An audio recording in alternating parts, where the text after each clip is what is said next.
Hello friends, उम्मीद करता हूँ कि आपने इस वीडियो का पार्ट 1 ऑलरेडी देख लिया होगा। अगर नहीं देखा है तो प्लीज पार्ट 1 पहले देख लीजिए ताकि आपको ये पार्ट 2 समझने में कोई प्रॉब्लम ना हो। अगर आपने पार्ट 1 देख लिया है तो अब आगे बढ़ते हैं।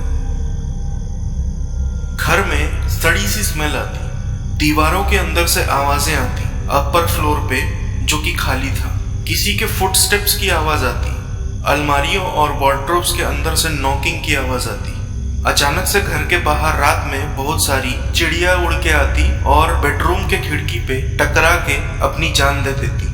घर में चूहों की पॉपुलेशन बढ़ने लगी, लेकिन ये चूहे भी अजीब से चूहे थे। ली जब फ्रिज खोलती तो चूहे भागने की बजाय उसको घूरते रहते। मॉफिट्स को अब तक रियलाइज हो चुका था कि अभी फिर घर चेंज करने का कोई फायदा नहीं होगा, वो एंटिटी फिर से नए घर में आ जाएगी। मॉफिट्स को लगा कि सिर्फ एक ही उपाय है कि उनको उसी एंटिटी के साथ कोएग्जिस्ट करना है, सावधानी से रहना है, ज्यादा ध्यान नहीं देना एक्टिविटीज पे, और जैसे भी हो सरवाइव करना है उसी घर में। वो मेंटली हार मान चुके थे। सब लोग कॉन्स्टेंटली डरे सहमे से रहने लगे। ली काउच पे सिकुड़ के लेटी हुई रहने लगी। उसकी आंखें स्ट्रेस की वजह से लाल रहने लगी और वो हमेशा हर रूम को आंखें ऊपर नीचे आगे पीछे लेफ्ट राइट करके देखने लगी कॉन्स्टेंटली कि कुछ अनयूजुअल तो नहीं है। रात में सारे लोग एक साथ एक ही बेडरूम में रहते और सुबह होने का इंतजार करते, क्योंकि उनको पता था कि रात में ही एक्टिविटीज बढ़ जाती है। इसलिए मैक्सिमम टाइम वो सारे रात में जगे हुए रहते और दिन में थोड़ा बहुत सो लेते। बिल जूनियर पे सबसे बड़ा जान का खतरा था, क्योंकि ऑलरेडी वो एक हार्ट पेशेंट था। डेबोरा ने नोटिस किया कि वो एंटिटी उसको कोई नुकसान नहीं पहुंचाना चाहती, वो एंटिटी सिर्फ ली को ही मारना चाहती है। तो अब से ली और डेबोरा दोनों एक साथ रहने लगे हमेशा। डेबोरा ली को कभी अकेला नहीं छोड़ती, क्योंकि डेबोरा के साथ रहने पे वो एंटिटी ली को कोई नुकसान नहीं पहुंचा पाती।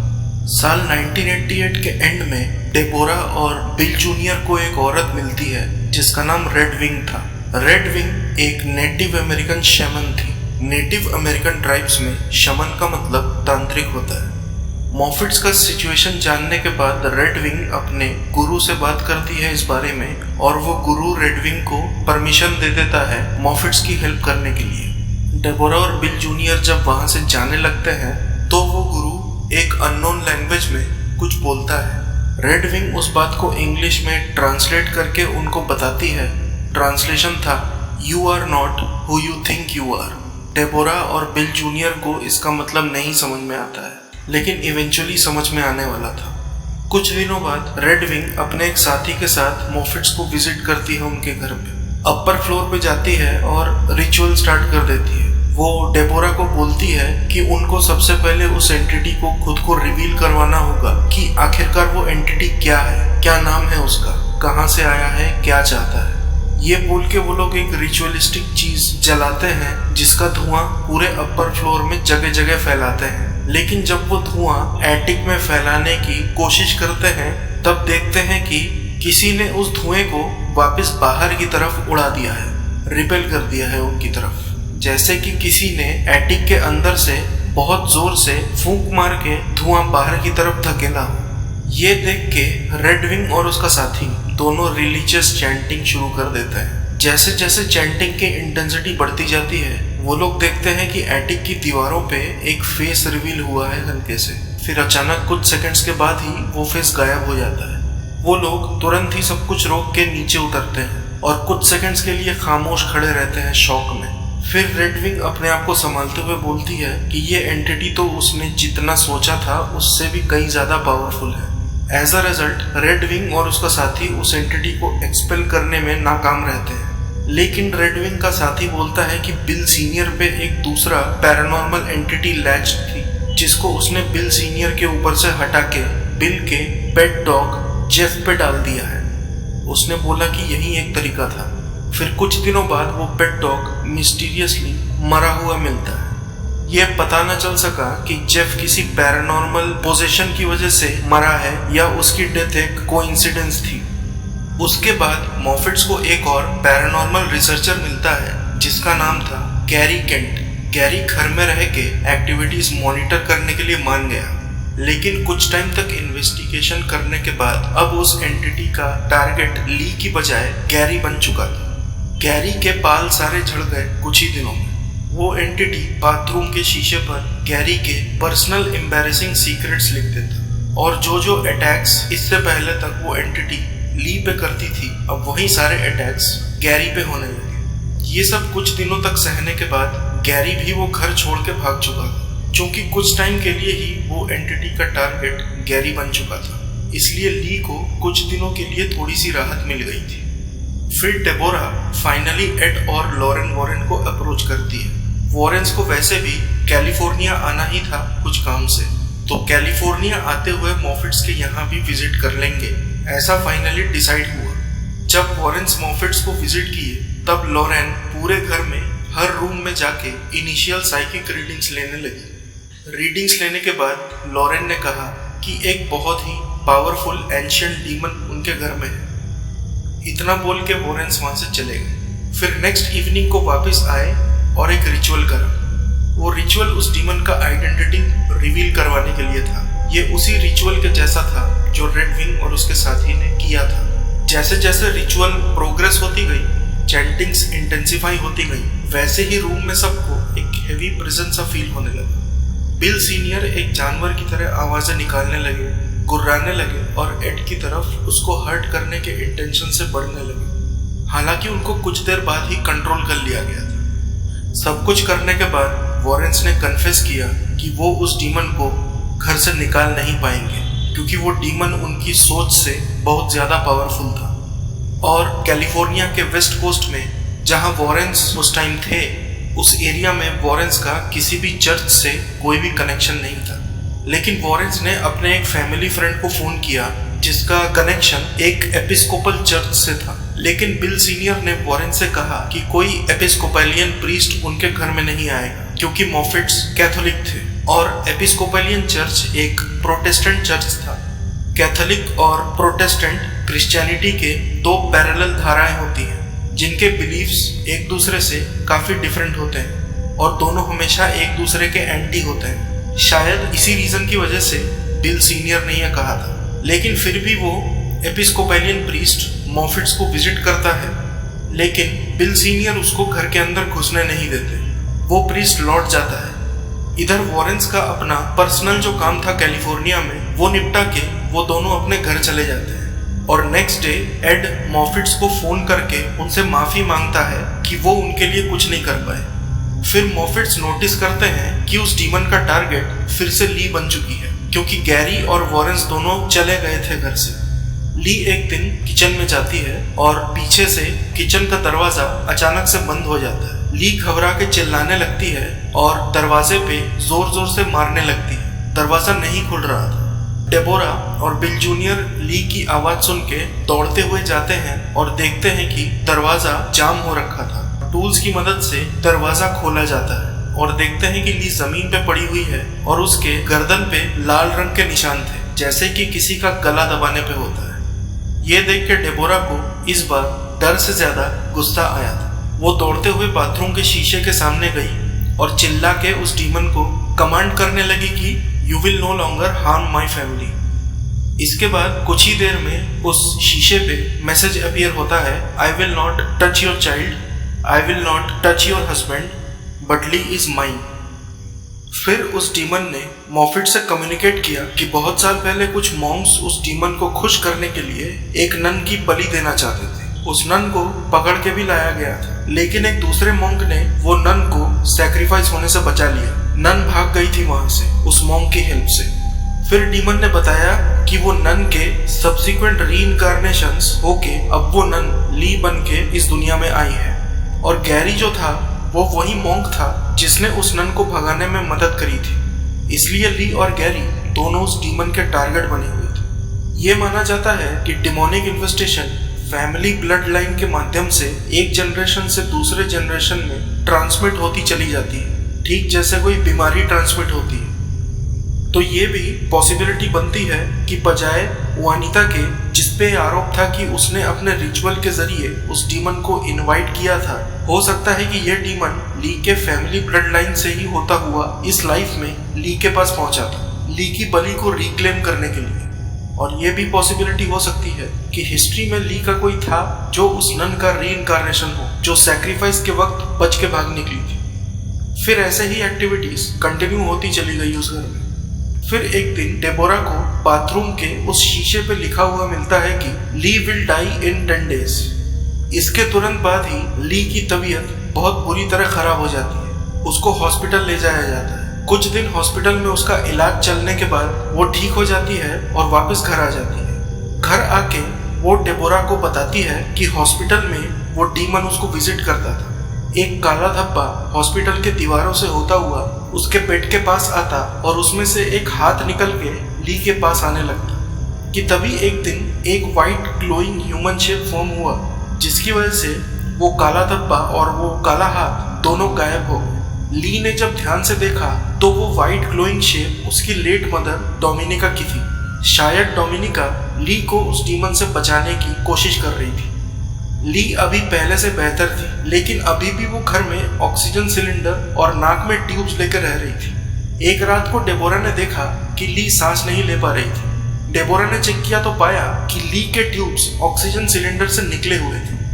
इसके बाद से सेफ्टी पर्पस के लिए डेबोरा हमेशा ली के साथ रहने लगी। एक दिन डेबोरा कुछ टाइम के लिए ली को बिल सीनियर के साथ छोड़ के बिल जूनियर से बात करने दूसरे कमरे में गई कि तभी कुछ देर बाद ली घबराई हुई भागते हुए अपने रूम से निकल के आई। पूछने पर ली ने बताया कि बिल सीनियर गराज में कुछ काम करने गए थे। तभी ली ने अपर फ्लोर के बालकनी में एक ब्लैक शैडो देखा जो धीरे धीरे ली की तरफ बढ़ रहा था।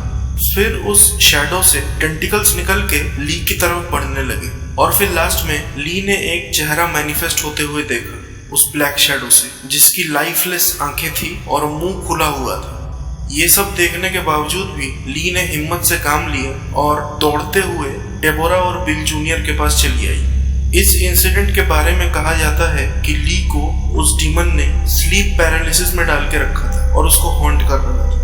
स्लीप पैरालिसिस, जिनको नहीं पता उनके लिए बता दूं कि ये एक तरह का पैरालिसिस होता है जिसमें आदमी सोते हुए उसकी आंखें खुली होती हैं, लेकिन वो 1000 कोशिश करने पर भी हिल नहीं पाता। और डिटेल में जानने के लिए आप गूगल की हेल्प ले सकते हैं। फिर एक रात को बिल सीनियर चीखते हुए नींद से जाग के उठ के बैठ गए। उनको लगा कुछ तो मेटल का चीज उनके टांगों पे छू के निकल गया।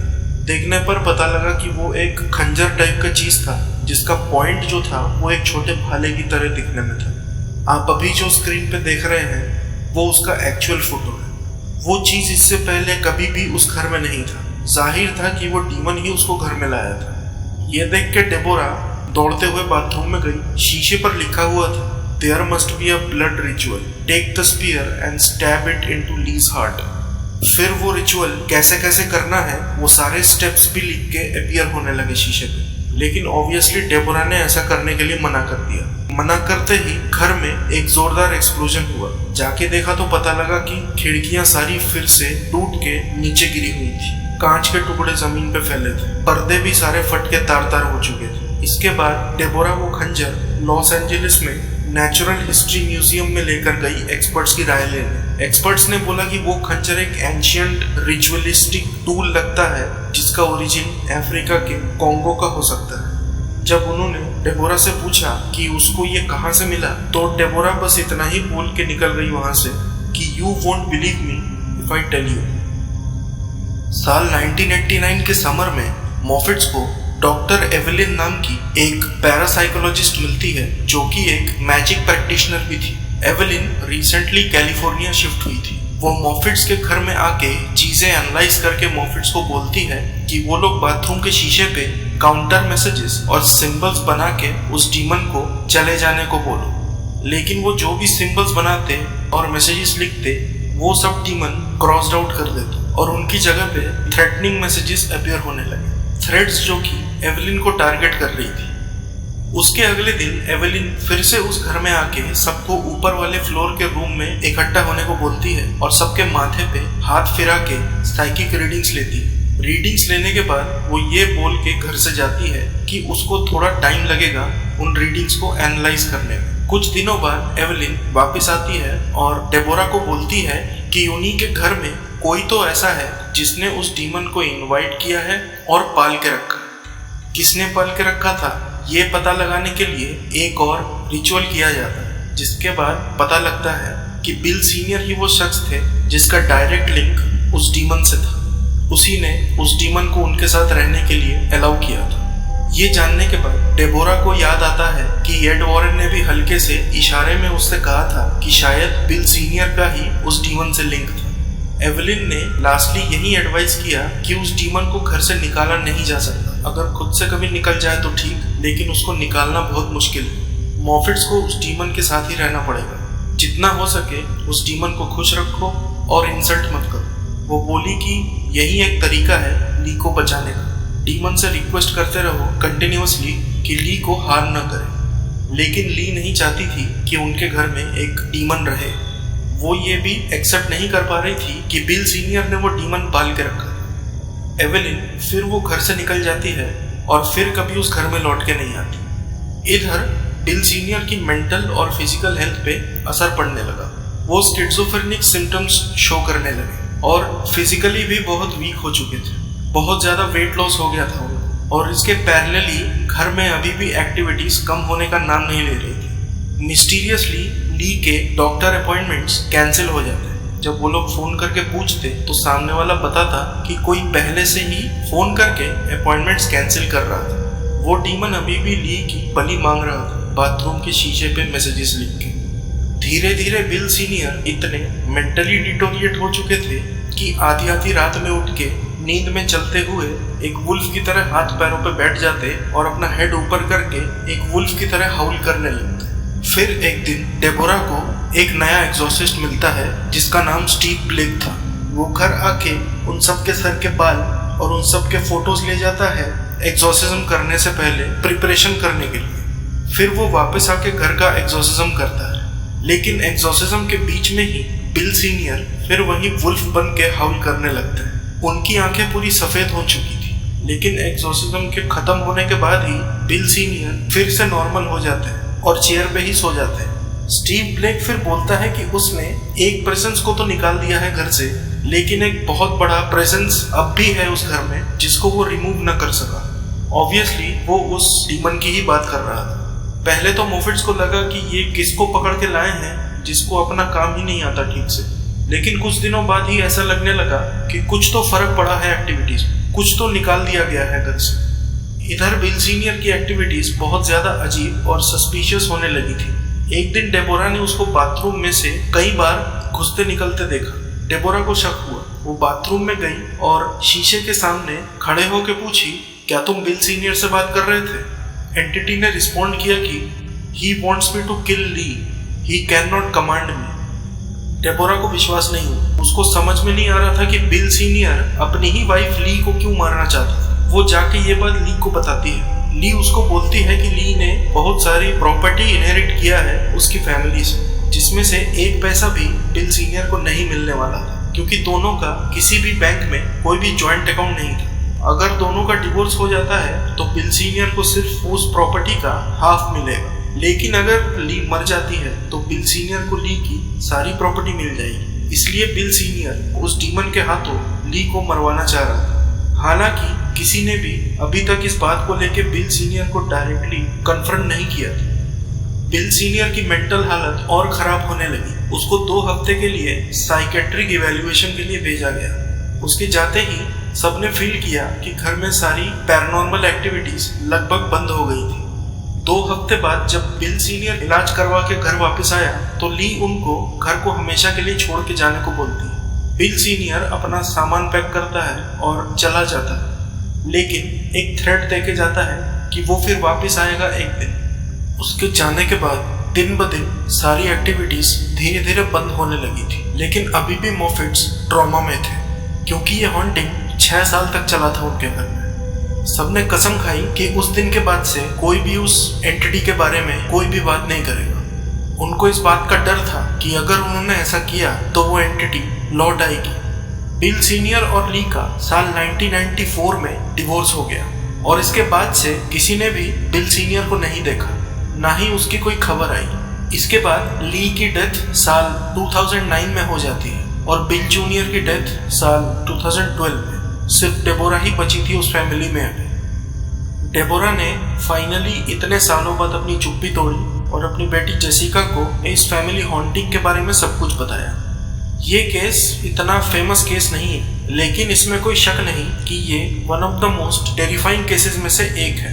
इतना टेरिफाइंग कि वॉरेंस भी कोई हेल्प नहीं कर पाए मोफेट से। इस केस पे अभी तक 2 बुक्स छप चुकी हैं, अ डेडली हॉन्टिंग और अनवेलकम। ये दोनों बुक्स अमेज़न पे अवेलेबल है अगर आप पढ़ना चाहें तो।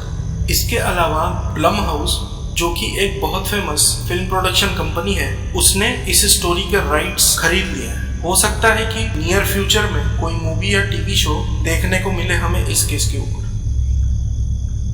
अगर ये वीडियो आपको पसंद आया हो तो please like, share, comment and subscribe करना ना भूलिए।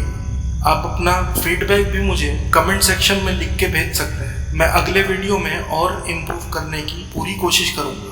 आपके लाइक्स, कमेंट्स, शेयर और सब्सक्राइब करने से ही मुझे मोटिवेशन मिलेगा और वीडियोस बनाने की।